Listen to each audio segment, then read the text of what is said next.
Om Swastiastu, Namo Buddhaya, salam kebajikan, Rahayu. Kita petikan salam nasional kita, Merdeka! Baik, terima kasih rekan-rekan pers atas kehadirannya di kantor DPP PDI Perjuangan. Kantor ini menjadi saksi bagaimana bulan Mei adalah bulan perjuangan, peristiwa terkait dengan jatuhnya pemerintahan otoriter Orde Baru ditandai dan mengawali semangat reformasi itu. Karena itulah pada kesempatan hari ini saya didampingi oleh Mas Jarod Saiful Hidayat selaku Ketua Steering Komite Rakernas kelima, kemudian Bung Boni Triana juga selaku anggota Steering Komite dan sejarawan partai yang bertugas untuk bagaimana sebagai bangsa besar kita berpijak pada sejarah yang benar dan menatap masa depan dengan penuh optimisme. Kemudian di sebelah kanan adalah Saudari Sally selaku Sekretaris Steering Komite dan paling kiri adalah Bung Seno selaku juru bicara partai. Pada kesempatan ini kami ingin menyampaikan beberapa hal, yaitu yang pertama, bahwa rapat kerja nasional kelima partai dengan tema Satyam Eva Jayate, kebenaran pasti menang, dengan subtema kekuatan persatuan rakyat, jalan kebenaran yang berjaya. Tema ini telah dirumuskan oleh Ketua Situation Room Mas Prananda Prabowo dan menjadi tema sentral yang menjadi daya gerak partai di dalam menghadapi berbagai persoalan terkait dengan kegelapan kekuasaan dan matinya demokrasi. Untuk itu, Rakernas diawali dengan menggelorakan semangat juang, api perjuangan nantak kunjung padam yang telah dimulai prosesinya pada hari Jumat tanggal 17 Mei 2024 dengan mengambil api abadi Merapen, Grobogan, Jawa Tengah. Api perjuangan ini kemudian bergerak menempuh 20 kabupaten kota, menempuh jarak 526 km dan menggelorakan semangat juang seluruh simpatisan, anggota, dan kader PDI Perjuangan. Api perjuangan nantak kunjung padam ini akan sampai di Jakarta pada hari Kamis tanggal 22 Mei 2024 dan besok pada jam 15.30 oleh para pelari maraton dan mini maraton termasuk saya akan membawa obor kebenaran tersebut, obor perjuangan tersebut untuk dibawa ke tempat rapat kerja nasional di Beach International Stadium Ancol bersama dengan seluruh komponen anak-anak muda dari PDI Perjuangan. Kemudian yang kedua, rapat kerja nasional kelima secara teknis dan juga secara substansi dari seluruh materi-materi yang dibahas sudah diselesaikan oleh Steering Komite dan Rakernas akan diikuti oleh 2.160 peserta yang berasal dari fungsionaris DPW Partai, Ketua Sekretaris Bendara DPD dan DPC Partai, anggota DPR RI, Badan dan Saya Partai, Ketua Sekretaris Bendahara DPLN, Dewan Pimpinan Luar Negeri dari 16 negara, anggota DPRD Provinsi Kabupaten Kota, Kepala Daerah Wakil Kepala Daerah PDI Perjuangan, dan calon anggota DPR RI terpilih pemilu 2024 yang non-incumbent. Sehingga pada saat pembukaan jumlah peserta mencapai 4.858 peserta. Nah, di dalam rapat kerja nasional kelima tersebut, agenda utama di dalam pembukaan Rakernas itu adalah menerima obor dan api nantak kunjung padam, api perjuangan nantak kunjung padam, kemudian pidato politik dari Ketua Umum PD Perjuangan Ibu Profesor Dr. Megawati Soekarno Putri. Dan hal yang ketiga, bahwa Rakernas merupakan suatu momentum untuk mensikapi dan melakukan evaluasi terhadap apa yang terjadi di dalam pemilu presiden dan pemilu legislatif pada 2024 yang lalu, ya pada tanggal 14 Februari ya 2024, di mana Steering Committee telah melakukan pembahasan secara intens untuk merumuskan sikap-sikap politik partai terkait dengan konsolidasi partai di dalam menghadapi pilkada serentak, sikap politik terkait dengan situasi dan dinamika politik nasional dan internasional, sikap politik terhadap berbagai persoalan pokok rakyat yang harus direspon oleh PD Perjuangan, dan juga akan disampaikan sikap politik yang berkaitan dengan tantangan-tantangan demokrasi yang akan datang, serta bagaimana sebagai negara hukum harus menghormati supremasi hukum dan juga sistem meritokrasi yang harus dibangun. Di luar itu, rapat kerja nasional juga akan membahas berbagai hal-hal yang sifatnya strategis terkait dengan bagaimana strategi pemenangan pemilu kada serentak pada bulan November 2024 yang akan datang. Sebagai partai yang mengemban nama demokrasi yang berkarakter Indonesia, di dalam Rakernas akan juga didengarkan suara arus bawah yang disampaikan oleh DPC maupun DPD partai. Dan suara arus bawah itu akan didengarkan oleh PD Perjuangan, sehingga terkait sikap politik partai, termasuk bagaimana di dalam mensikapi pemerintahan yang akan datang, tentunya harus dilakukan dengan mendengarkan seluruh elemen-elemen partai yang hadir di dalam rapat kerja nasional kelima tersebut.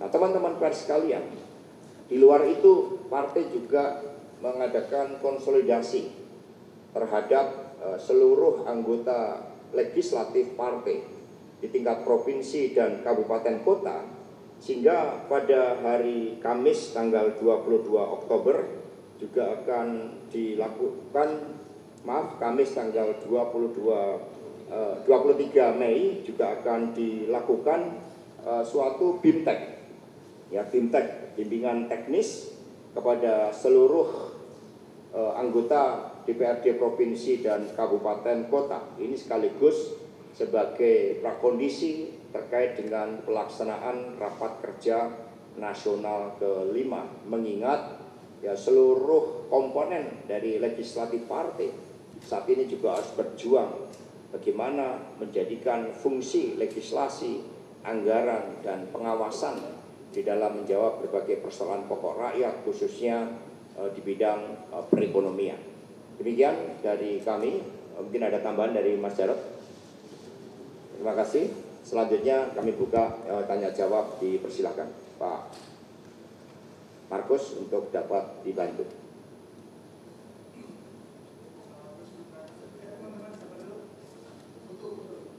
Silakan. Ini mau memastikan apakah Pak Jokowi ini diundang atau tidak. Kemudian juga apakah nanti akan diwakilkan oleh Wakil Presiden jika misalnya Pak Jokowi ini tidak diundang. Yang kedua, tadi kan sempat disinggung sama Mas Hasto bahwa untuk menentukan akan berada di dalam, di luar, ataupun menyikapi pemerintahan itu mendengarkan dulu.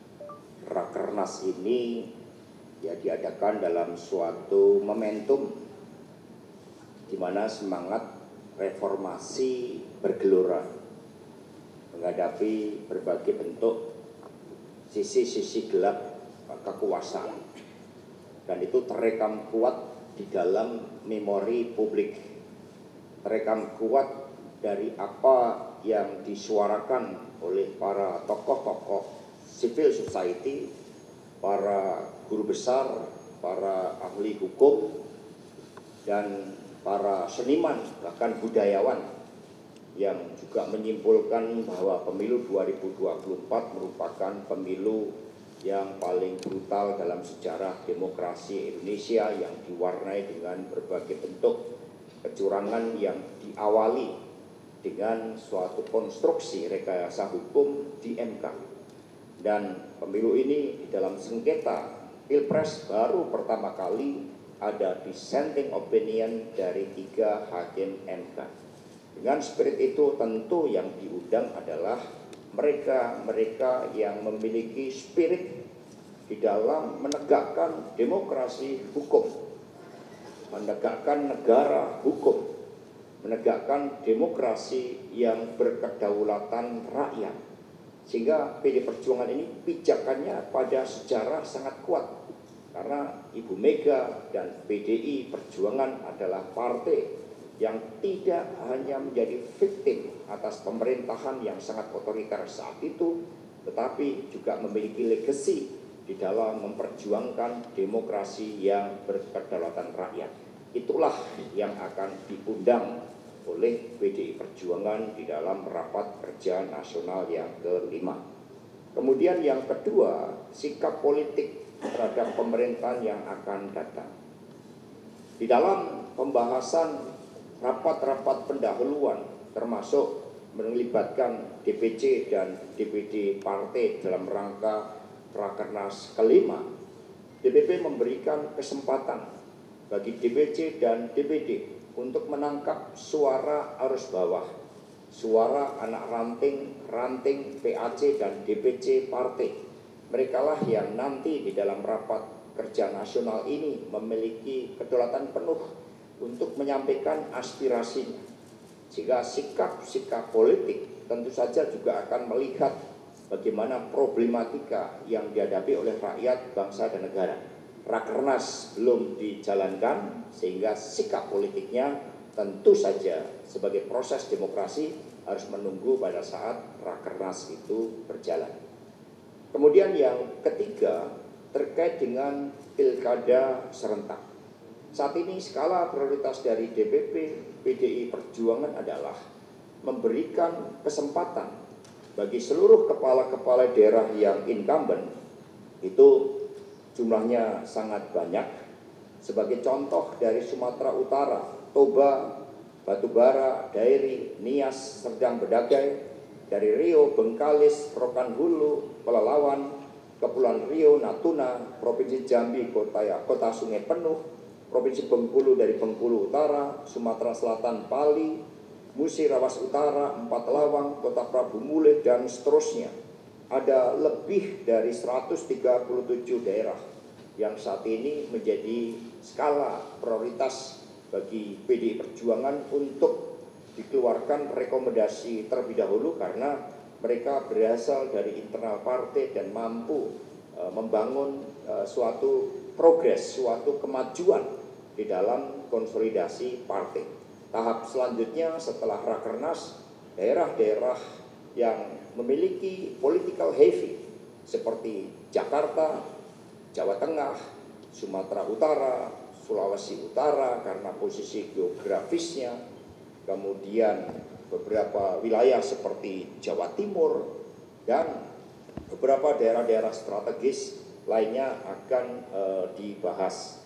Rapat kerja nasional yang ke-5 tentu saja juga menampung seluruh masukan-masukan terkait dengan calon-calon yang nantinya oleh peserta Rakernas ke-5 akan dibawa dan dibahas di dalam komisi yang membahas tentang pilkada serentak tersebut. Strategi kerjasama dengan partai politik lain juga akan dibahas sebagai upaya untuk mengedepankan spirit gotong royong partai. Terima kasih. Silakan.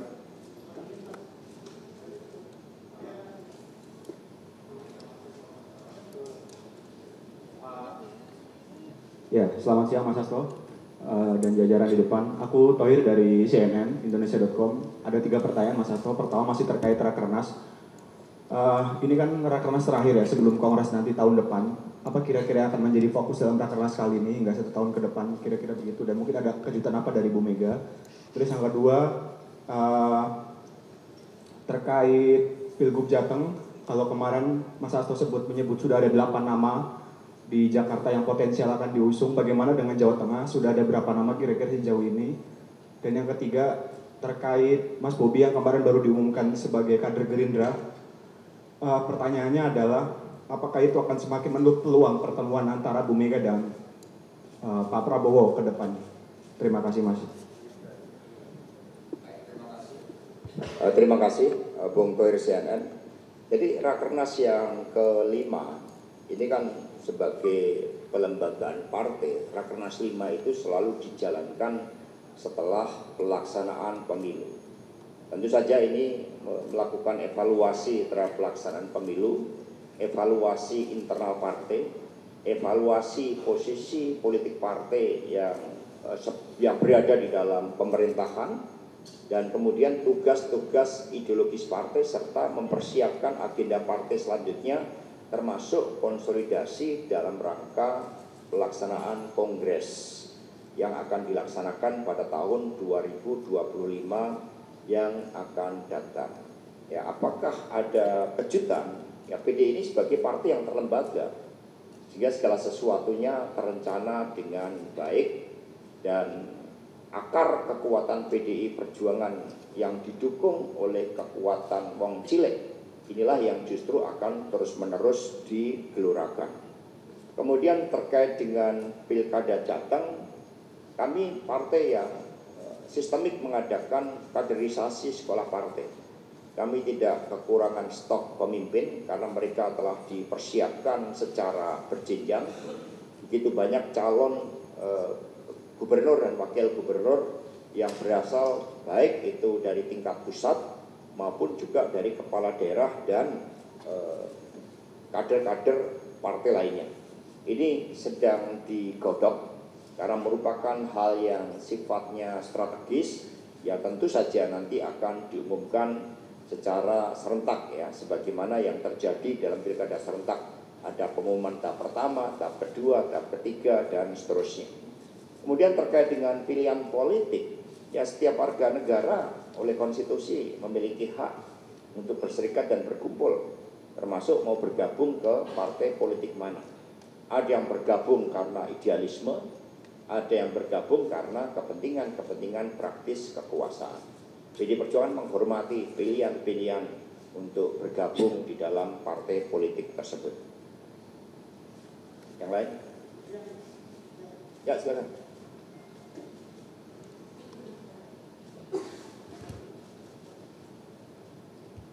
Ya, Mas Hasto, ini saya Rian dari Kompas.com, Mas, beserta jajaran PDIP lainnya. Ini saya mau nanya terkait dengan Rakernas juga yang pertama. Nah, ini kan mungkin Rakernas kali ini yang pertama kalinya ketika Pak Jokowi itu tidak diundang dan juga Wapres gitu kan. Nah, dari DPP PDIP sendiri apakah ada refleksi tersendiri gitu ketika Rakernas kali ini tidak ada Pak Jokowi yang juga sebelumnya kita ketahui bersama adalah kader PDI Perjuangan gitu. Apa refleksi khusus dari Rakernas kali ini ketika tidak ada Pak Jokowi? Lalu yang kedua itu soal isu lain di luar Rakernas.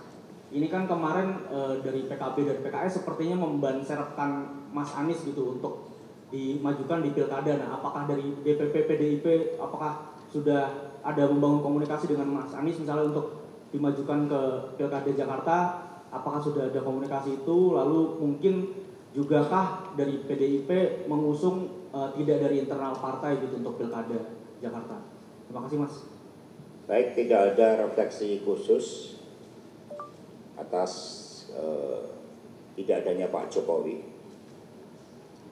karena partai ini didasarkan kepada kekuatan kolektif dari seluruh anggota, dari tingkat anak ranting, PAC, Satgas Partai, dan itu adalah sumber kekuatan partai yang menyatu dengan akar rumput. Tapi Rakernas juga akan melakukan evaluasi secara kritis terhadap apa yang terjadi. Maka kami sudah mengadakan berbagai fokus group discussion dengan mengundang para pakar. Kami mendengarkan masukan-masukan dari pakar-pakar hukum, para ahli tata negara, para tokoh-tokoh demokrasi, para budayawan, semua sudah kami dengarkan masukannya, termasuk mereka-mereka yang selama ini bergerak di lembaga survei. Kami sudah dengarkan masukan dan kemudian seluruh rancangan ini nanti akan diperkaya oleh peserta Rakernas yang menangkap suara arus bawah. Jadi PD Perjuangan sesuai dengan temanya akan memegang teguh nilai-nilai Captian Eva Jayade tersebut. Kemudian ya PKB dan PKS karena memiliki emotional bonding di dalam kerjasama Pilpres tahun 2024 ini, mereka tentu ya juga melakukan suatu langkah-langkah konsolidasi sebagaimana PDI Perjuangan lakukan. Nah, nama-nama yang disebutkan tadi ya, belum melakukan komunikasi politik dengan DPP partai karena DPP juga mendengarkan bagaimana harapan-harapan rakyat terkait dengan daerah khusus ibu kota tersebut, ya proses interkoneksi dengan wilayah-wilayah sekitar, upaya untuk mengatasi pencemaran udara, membangun sistem transportasi publik yang nyaman, mengatasi berbagai persoalan-persoalan lingkungan, itu yang juga menjadi concern dari DPP PD Perjuangan. Tetapi begitu rapat kerja nasional kelima dijalankan, semua akan bergerak cepat. Karena DPP juga sudah membentuk suatu tim khusus dalam kaitannya dengan pilkada serentak tersebut. Ya, silakan. Izin Mas Hasto dan jajaran Serio dari CNN TV. Pertama masih soal Rakernas, Mas. Saya ingin fokus dulu soal sikap partai sebelum loncat kepada isu pilkada begitu, karena dari apa yang kami lihat bahwa memang sikap politik dari partai PDI Perjuangan ini memang ditunggu oleh masyarakat, apalagi melihat bagaimana dinamika politik dalam pemilu 2024. Terkait dengan tema kebenaran pasti menang atau Satyam Eva Jayate ini, Mas Hasto, dari statement yang tadi Mas Hasto sudah sampaikan dan bagaimana nanti itu akan dibahas di dalam Rakernas, artinya apakah masih ada kemungkinan bagi PDI Perjuangan untuk nantinya misalkan bergabung dengan pemerintahan yang ada begitu? Karena kalau kita lihat dari bagaimana dinamikanya, segala kecurangan yang dirasakan oleh PDI Perjuangan dalam Pilpres juga, lalu dengan tema yang ada, apa sebenarnya menjadi pertimbangan dari PDIP untuk kemudian masih memungkinkan untuk bergabung dengan pemerintahan yang akan berjalan nanti? Itu yang pertama, Mas. Lalu kemudian yang kedua, soal sesi yang ada di dalam Rakernas nanti, kita tahu Mas Ganjar sebelumnya sudah memberikan statement ataupun sikap politiknya untuk tidak bergabung dengan pemerintahan yang ada. Apakah nanti ada sesi khusus untuk capres dari PDIP begitu, Mas Ganjar, untuk berbicara terkait dengan sikap politiknya yang nanti akan didengarkan oleh seluruh kader partai begitu, termasuk dengan ketua umum? Dan yang ketiga, terakhir Mas, ini soal isu politik begitu. Bagaimana kemarin di dalam acara World Water Forum kita lihat Pak Jokowi dengan Mbak Puan ini terlihat bersama-sama begitu. Apakah ini dilihat dari DPP sebagai komunikasi informal ataupun upaya dari Pak Jokowi untuk kemudian mengambil hati kembali Ibu Mega begitu? Terima kasih. Baik, terima kasih. Jadi sikap politik akan dibahas di dalam rapat kerja nasional kelima. Kalau secara empiris, sikap politik apakah berada di dalam pemerintahan atau di luar pemerintahan pada Kongres 2004, 2009, 2015, dan 2019 itu diputuskan di dalam Kongres Partai. Karena memang pemerintahan baru itu kan efektif dalam periodisasinya setelah tanggal 20 Oktober. Nah, Rakernas dengan seluruh dinamikanya akan mendengarkan suara-suara dari peserta Rakernas tersebut. Dari situlah sikap politik akan diumumkan pada saat penutupan Rakernas partai. Kemudian Pak Ganjar dan Prof Mahfud ini secara periodik itu terus memberikan masukan termasuk dalam rangka Rakernas kelima ini. Pak Ganjar sendiri kami undang sebagai salah satu narasumber di dalam FGD yang membahas tentang pilkada dan juga suatu visi misi dari pasangan calon yang akan diusung oleh PD Perjuangan, di mana visi misi tersebut diturunkan dari konsepsi pola pembangunan semesta berencana. Partai sudah memiliki platform dasar Prasetya Partai sebagai saripati dari seluruh keberhasilan para kepala daerah yang diusung oleh PD Perjuangan, termasuk Mas Jarod ini. Berkontribusi dulu di dalam merumuskan dasar Prasetya Partai, karena ketika Mas Jarod menjadi wali kota itu mampu melakukan reformasi birokrasi, reformasi struktur keuangan APBD untuk memperkuat belanja publik sebesar sekurang-kurangnya 60%. Prof. Mahfud sudah kami minta masukannya terhadap berbagai pandangan beliau terkait dengan reformasi hukum, berbagai agenda-agenda legislasi yang nampaknya syarat dengan kepentingan politik, seperti revisi Undang-Undang MK, revisi Undang-Undang terkait dengan pembahasan Undang-Undang Penyiaran, dan juga Undang-Undang Kementerian Negara. Sehingga secara periodik kami mengadakan pertemuan dengan Pak Ganjar dan Prof. Mahfud yang secara khusus diundang oleh Ibu Megawati Soekarno Putri.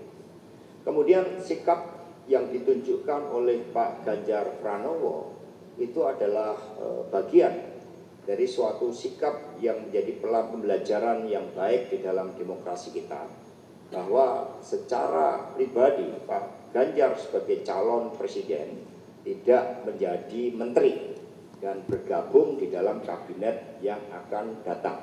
Sikap politik partai terkait dengan hal tersebut akan menerima masukan di dalam rapat kerja nasional, tetapi keputusan politik itu bisa dilakukan pada saat rapat kerja nasional, bisa juga dilakukan pada saat kongres yang akan datang. Kalau belajar dari kongres-kongres sebelumnya, karena ini merupakan hal yang sangat strategis, itu rata-rata ditetapkan di dalam kongres, tetapi Rakernas yang mengemban nilai-nilai demokrasi tentu saja akan melihat sense of urgency dan sense of priority terkait dengan sikap politik partai. Kemudian pertemuan antara Pak Jokowi sebagai presiden dan Mbak Puan selaku ketua DPR RI dilaksanakan dalam fungsi legal formal dan tugas-tugas kenegaraan, di mana Indonesia menjadi tuan rumah dari suatu konferensi yang sangat penting, World Water Forum, di mana sikap PD Perjuangan selama ini itu adalah menyelamatkan kehidupan, termasuk menjaga sumber-sumber mata air, menjaga lingkungan hidup. Itu suatu konferensi internasional yang senafas dengan ideologi partai dan juga selama ini menjadi concern dari PD Perjuangan, sehingga kami banyak dicatat sebagai partai yang melakukan perawatan sungai, membersihkan sungai, menyelamatkan sumber-sumber mata air, melakukan penghijauan, dan itu menjadi bagian dari kultur yang dibangun partai. Terima kasih. Yang lain? Selamat siang Pak Hasto, saya Kadek dari Detikcom. Izin mau tanya Pak Hasto, ini kan beberapa waktu lalu muncul nama Pak Basuki atau Pak Ahok yang katanya mau diusung untuk Pilkada Jakarta. Namanya kan masuk dari 8 nama itu. Nah, dari PDIP sendiri sudah ada pertimbangan pasti belum sih Pak Pak Ahok ini akan diusung di Jakarta atau diusung di Sumut? Kan katanya namanya juga dipertimbangkan untuk di Sumut. Barangkali dari PDIP untuk menandingi Mas Bobi itu Pak Ahok nanti pastinya lebih di Jakarta atau di Sumut, Pak? Terima kasih. Belum dibahas, tetapi artinya ketika nama Pak Ahok terus-menerus ada yang menyuarakan, itu artinya kepemimpinannya diakui. Ya, termasuk Pak Jarod Saiful Hidayat ini. Jika itu menunjukkan bagaimana seorang pemimpin itu diakui karena keputusannya apakah berpihak di dalam memajukan daerahnya, memajukan Indonesia Raya. Ini yang sangat penting. Nah, teman-teman semuanya, Rakernas nanti tentu saja sikap politik tersebut untuk menjawab apakah Indonesia akan lebih baik sekiranya PD Perjuangan berada di dalam atau di luar pemerintahan. Itu menjadi tolak ukur yang terpenting. Karena kami ruang gerak kehidupan politiknya adalah berdedikasi pada rakyat, bangsa, dan negara. Dan kemudian yang kedua, apakah PD Perjuangan dengan tugas-tugas ideologis yang begitu kuat itu juga akan lebih baik apabila kami berada di dalam atau di luar pemerintahan. Tentu saja ini merupakan suatu keputusan strategis yang harus dijawab dengan cermat karena menentukan arah masa depan bangsa dan negara Indonesia. Demikian dari kami, kurang lebihnya mohon maaf. Terima kasih dan merdeka!